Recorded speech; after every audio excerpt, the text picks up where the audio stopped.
positive good was one of the more popular components of the larger pro-slavery Calhounist ideology that really defined the Democratic Party both at its inception and as it developed throughout the Antebellum Era.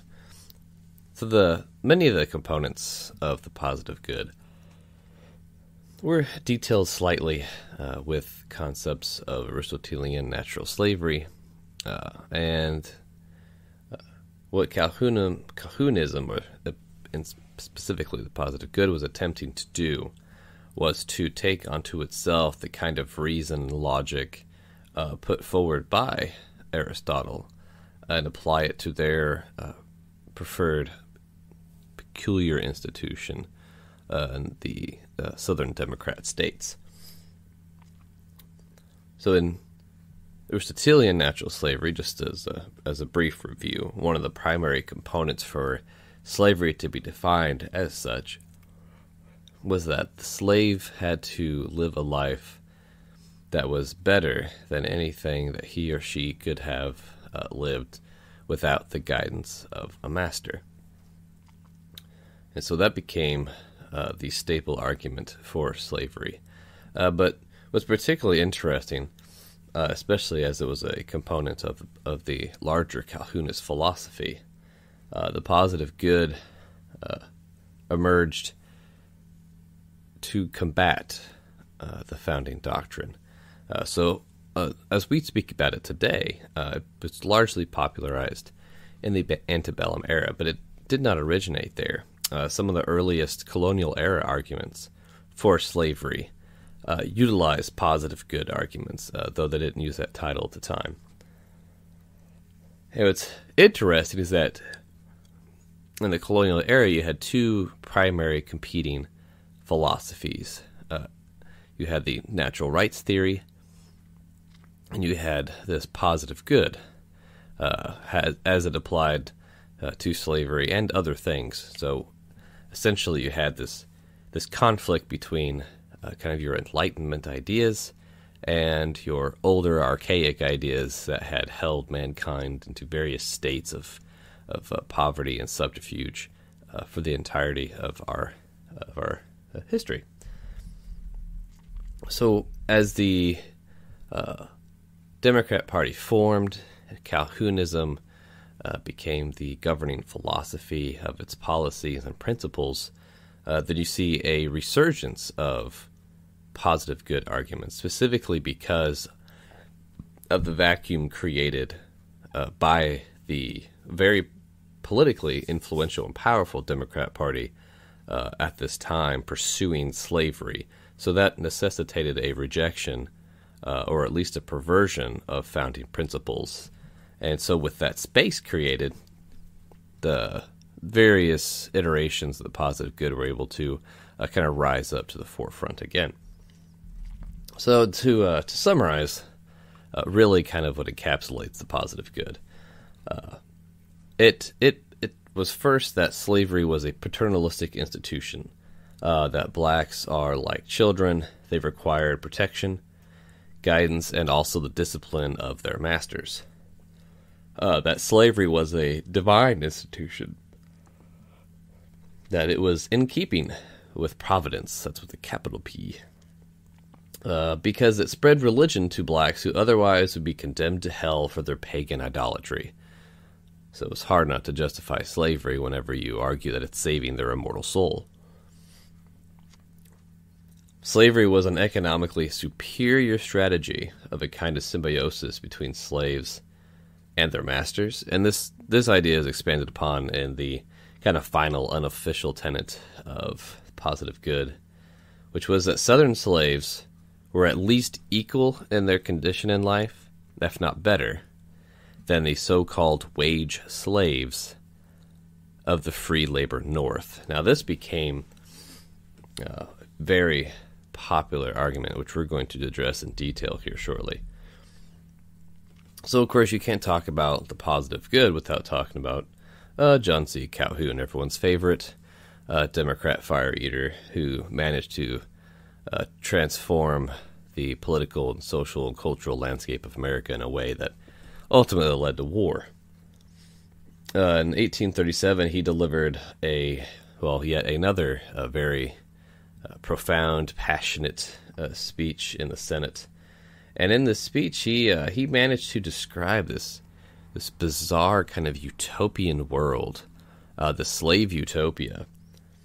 And within this type of hypothetical, he just, this fantasy really, he put all of the elements that we've talked about with Calhounism and Aristotelian slavery, and then mashed that all together with the positive good. So he views a world where all slaves are happy, they labor all day, but they cannot be happier. Of course, they're watched over by their paternalistic and benevolent masters, who provide for them for every need and want they might have. From the cradle to the grave. It's your original social welfare state. He also takes the time to assault the anti-slavery petitions, describing them as a systematic design of rendering us hateful in the eyes of the world, with a view to general crusade against us and our institutions. So again, we see this Calhounism thing. If you're anti-slavery, you're actually anti-us, which of course frames all of the political discussions today. If you're not X, then you must be, the reincarnated Antichrist or some such thing. Now, this whole concept of wage slavery, we addressed a little bit with George Fitzhugh, the infamous slave socialist, or as some have coined him, perhaps more accurately even, as the honest socialist.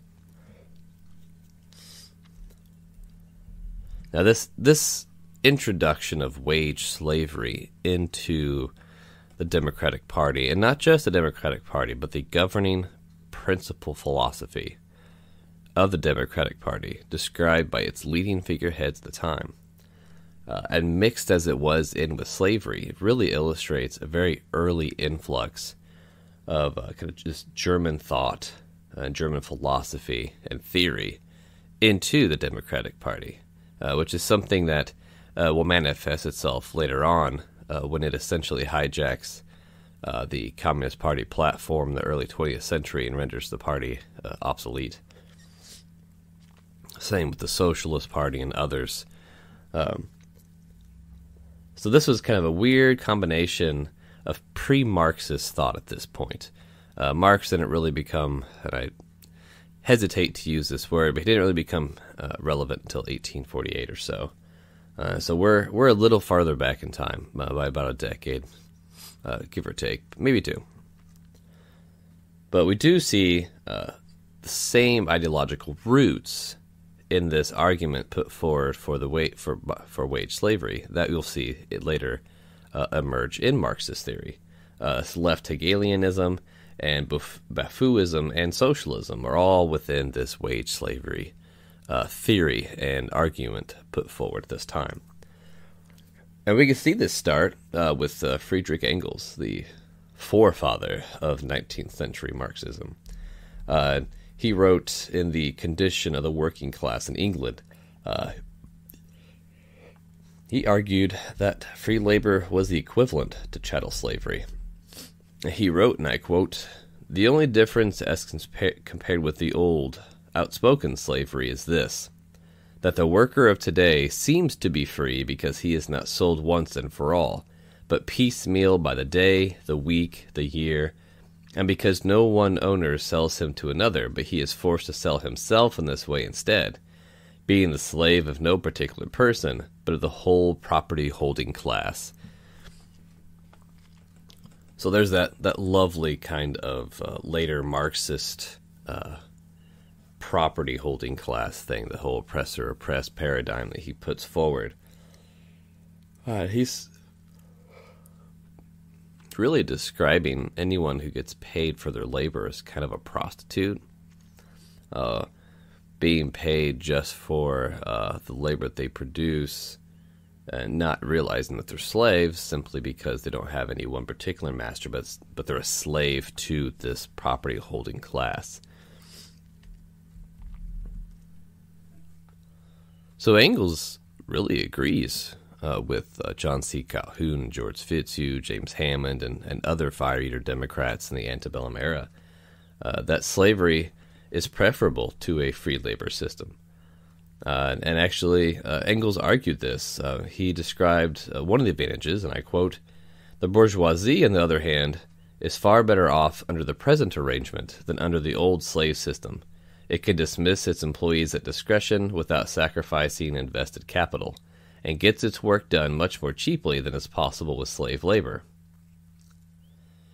So Engels describes institutionalized slavery as preferable to a free market system because, as he claims, it disadvantages the ruling class more to function as a slave master than as an employer. Now, the actual phrase "positive good" is often attributed to a man named Robert Walsh, and he said in just there's an innumerable amount of pro-slavery arguments presented throughout the antebellum era at this time. But he said, quote, "The physical condition of the American Negro is on the whole not comparatively alone, but positively good. And he is exempt from those racking anxieties, the exacerbates of despair, to which the English manufacturer and peasant are subject to in pursuit of their pittance." So here he's comparing enslaved individuals to manufacturers and the peasants in England. So he's comparing it to the lower echelons in a different country. Now, James Hammond, he was a very passionate and sensationalist fire eater. Of course, they all were. And when he spoke of the positive good, he actually described slavery in perhaps the most glowing terms. He refers to it as the greatest of all the great blessings given to man by God.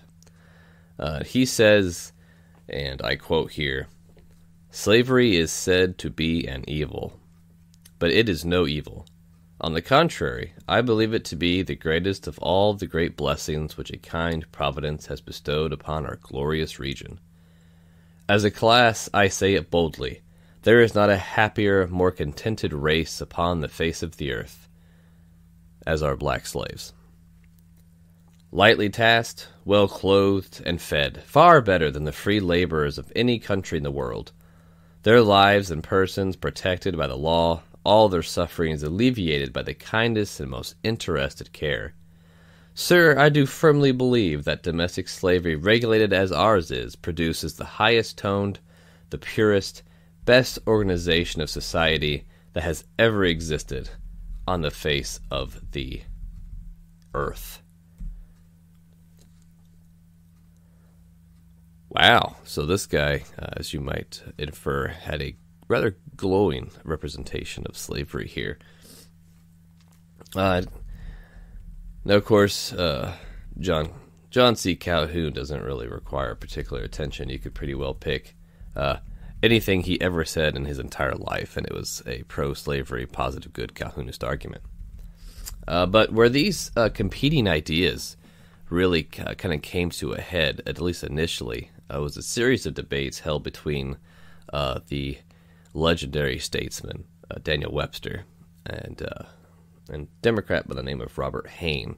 In 1830, they participated in the first series of debates, kind of the precursor to the later Lincoln-Douglas debates, that really clarified the stark differences, not just between political parties, but between regional factions, where you end up having Webster representing the founding era, natural rights, the universal human equality, and then you have Hayne representing really archaic and primitive ideology, belief in a master ruling class, and a rigid social caste system to begin with, and just all the wonderful things that have yoked mankind for all of history came to be represented in Hayne.